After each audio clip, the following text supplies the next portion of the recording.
Sporting Goliaths or whiny multi-billionaire turd buckets? This week I've been pondering about professional football players. Why is it that every professional football player now has to have tattoos on their arms? Is that now part of the standard contract clause alongside their signing on fee and their salary structure, that at least 80% of visible arm space must be covered by tattoos? Is it to make them look cool? There must have a tattoo clause appearing in the same paragraph that says wear a white suit with a bucket hat and purple shoes, or get your hair bleached like a 1980s pop singer, or get it so severely cut that it looks like you've just been released from an asylum and now wearing a hairy swimming cap. Just because you're famous doesn't mean you have to look like a dick. If you walked into a pub on a Saturday night looking like that, you'd probably get your head kicked in by the same blokes who were cheering for you that afternoon. Or maybe it's to make them look hard.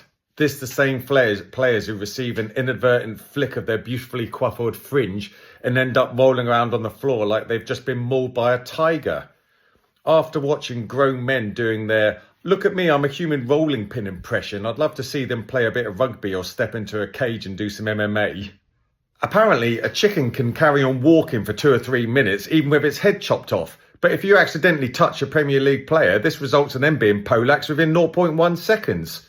I think actually they might be physiologically wired different to the rest of the human race.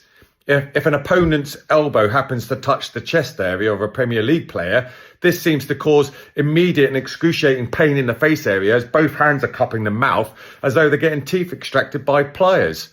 I can only imagine that if they did actually enter an M&A cage and the opponent accidentally jabbed them in the face, this would probably cause them to cut their testicles or just spontaneously combust.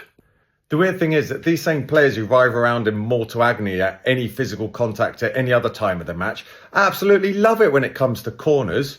You can see every corner, everybody pairs off and engages in what looks like some sort of homoerotic Greco-Roman wrestling match. It's like watching feisty foreplay at some sort of weird public gay swingers club.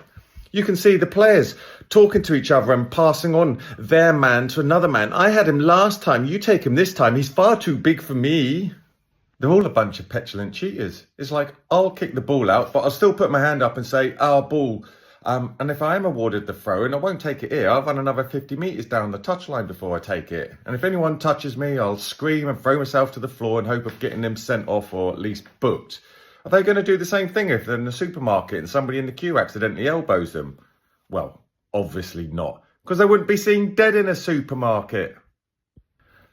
So I wonder how professional footballers educate their own children. What if they've got a toddler who throws himself to the floor in a temper tantrum and they're like, get up off the floor, you're making yourself look ridiculous.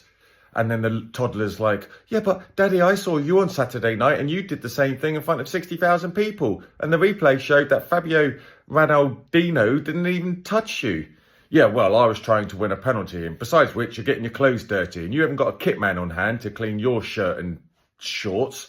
Yes, but Daddy, Mummy doesn't like it when you call her that. And anyway, she's out drinking wine and shopping with the other girlfriends and wives.